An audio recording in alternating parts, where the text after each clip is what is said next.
Hello everyone, welcome to my channel optimistic के। तो आज हम एक ऐसे टॉपिक के बारे में बात करेंगे जो बहुत लोगों के लिए काफी चैलेंजिंग होता है और काफी लोग इसमें स्ट्रगल भी कर रहे हैं। और ये टॉपिक है हाउ टू इम्प्रूव इंग्लिश और how to become a fluent English speaker. और अगर सिंपल भाषा में कहूँ तो अपनी इंग्लिश को कैसे इम्प्रूव किया जाए। मैंने बहुत से ऐसे लोग देखे हैं जो अपनी इंग्लिश को लेकर बहुत ज्यादा इनसिक्योर और इंफीरियर फील करते हैं। अगर उन्हें किसी के साथ इंग्लिश में बात करने को कहा जाए तो ये उनके लिए सबसे बड़ा टफ टास्क होता है। उन्हें पता तो होता है कि उन्हें क्या बोलना है, पर वो बोल ही नहीं पाते हैं, इंग्लिश में सेंटेंसेस बना ही नहीं पाते हैं। ऐसा इसलिए होता है क्योंकि उन्हें कभी वो एनवायरनमेंट ही नहीं मिला। और गाइस, ये बात कहना तो बहुत आसान है कि कोई भी लैंग्वेज आपकी एबिलिटीज को डिफाइन नहीं करती है, और चाहे आपको इंग्लिश बोलना आता हो या नहीं, इससे कोई फर्क नहीं पड़ता है। पर क्या सही में ऐसा है? सच कहूँ तो नहीं। आजकल के इस टाइम में और आजकल के लाइफस्टाइल को देखते हुए ये कहना गलत नहीं होगा कि आपको इंग्लिश आना बहुत जरूरी है। फिर चाहे वो किसी इंटरव्यू में हो या फिर normal day to day conversation में, हर जगह इंग्लिश बोलनी पड़ जाती है। और आजकल के सोशल मीडिया के जमाने में इंग्लिश में बात करना बहुत कॉमन सा हो गया है और इंग्लिश बोलने वालों की संख्या दिन ब दिन बढ़ती जा रही है। कई लोग तो अपनी मदर टंग से ज्यादा इम्पोर्टेंस इंग्लिश को देते हैं। आजकल लोगों की मेंटालिटी ऐसी हो चुकी है कि वो आपको आपकी इंग्लिश के बेसिस पर जज करते हैं,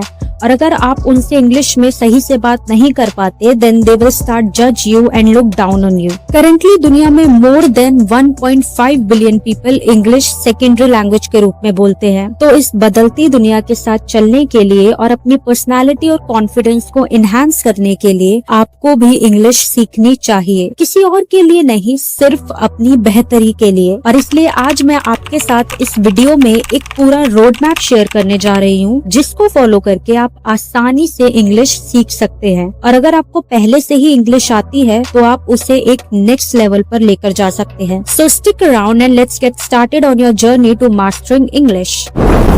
दोस्तों, क्या हमें बचपन में कभी किसी ने हिंदी बोलना सिखाया? नहीं, हम खुद से हिंदी बोलना या फिर जो भी हमारी फर्स्ट लैंग्वेज है उसे बोलना सीख गए। पर कैसे? Just by observation. आपने कभी एक छोटे बच्चे को देखा है? वो कैसे हर चीज को बिल्कुल ध्यान से देखता है, सुनता है और उसे ऑब्जर्व करता है, और तो और समझता भी है। और ऐसे ही वो नेचुरली अपने आप सीखता है, अपने आसपास के लोगों को ऑब्जर्व करके। आप बचपन से अपनी नेटिव लैंग्वेज यानी कि अपनी मदर टंग को सुनते आ रहे हो, उसे ऑब्जर्व करते आ रहे हो। आपने बचपन से अपने आसपास के लोगों को बस उसी लैंग्वेज में बात करते देखा है, इसलिए आपको उसे सीखने की जरूरत नहीं पड़ी। आप बड़े होते होते खुद ब खुद आसानी से वो लैंग्वेज बोलना सीख गए। फॉर एग्जाम्पल, ये जितने भी सेलिब्रिटीज होते हैं, इनके बच्चे बचपन से ही इतनी फ्लुएंट इंग्लिश कैसे बोल लेते हैं? क्योंकि उन्हें बचपन से ही वो एनवायरनमेंट मिला है। उन्होंने अपने माँ बाप को बस इंग्लिश में ही कॉन्वर्सेशन करते हुए सुना और देखा, और इसी वजह से उन्होंने भी छोटी सी उम्र से ही फ्लुएंट इंग्लिश बोलना शुरू कर दिया। अब बस ऐसे ही सेम चीज आपको इंग्लिश सीखने के लिए करनी पड़ेगी। आपको अपने आप को इस लैंग्वेज में ढालना होगा, जितना हो सके इस लैंग्वेज को कंज्यूम करना होगा। और इसका सबसे आसान तरीका है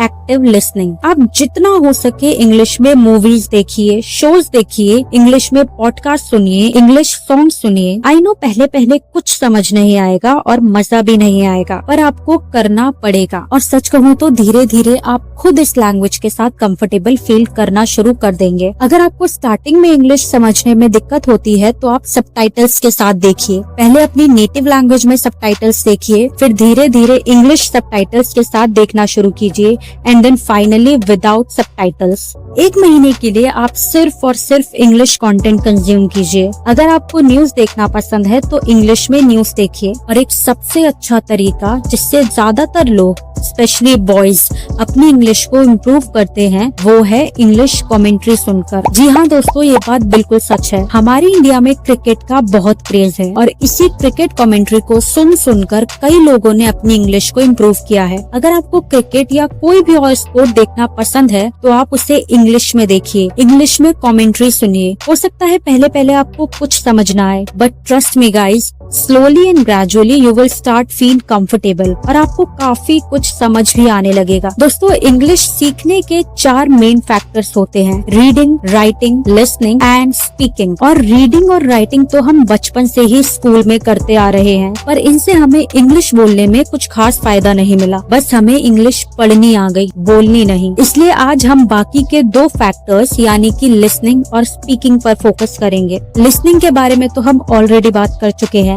अब बात करते हैं स्पीकिंग के बारे में। आपको कोई एक ऐसा इंसान चाहिए जिसके साथ आप हर रोज एटलीस्ट 15 मिनट्स इंग्लिश में बात कर सके। आपको every day 15 to 30 minutes English बोलने की प्रैक्टिस करनी होगी। आपको जैसी इंग्लिश आती है, जितनी आती है, बस बोलनी है, बिना ये सोचे कि लोग मुझे जज करेंगे। ट्रस्ट मी गाइस, कोई भी परफेक्ट नहीं होता। बड़े से बड़ा फ्लुएंट स्पीकर भी कभी कभी छोटी छोटी ग्रामर मिस्टेक्स करता है। अगर आपको यकीन नहीं होता तो ये देखिए।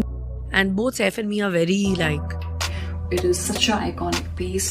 Yeah, because me and Narendra, we are working together. देखा आपने, जब ये लोग इतने बड़े प्लेटफॉर्म पर होकर मिस्टेक्स कर सकते हैं तो हम तो अभी सीख रहे हैं यार। अब कई लोग ये सोच रहे होंगे कि हमारे पास तो कोई ऐसा है ही नहीं जिसके साथ हम इंग्लिश में बात कर सके, तो इसका भी सॉल्यूशन है मेरे पास। मैं आपको कुछ ऐसे ब्रिलियंट एप्स बताने जा रही हूँ जिनकी हेल्प से आप आसानी से घर बैठे अपनी इंग्लिश को इम्प्रूव कर सकते हैं। और ये एप्स हैं Talk New, S Fluency, Hello English and Duolingo. So these are some wonderful apps where you can practice your English with other English learners, that too from all over the world. In apps पर आपको हर रोज एक नया partner मिलेगा अपनी English practice के लिए। इसके अलावा आपको ये एक काम और करना है जो आपकी फ्लुएंसी और कॉन्फिडेंस को बढ़ाने में बहुत हेल्प करेगा। आपको हर रोज अपनी एक 5 मिनट्स की वीडियो रिकॉर्ड करनी है जिसमें आप इंग्लिश में बोलेंगे। आप किसी भी टॉपिक पर बोल सकते हैं, अपने दिन के बारे में, किसी इंसिडेंट के बारे में, या फिर अपनी हॉबीज के बारे में,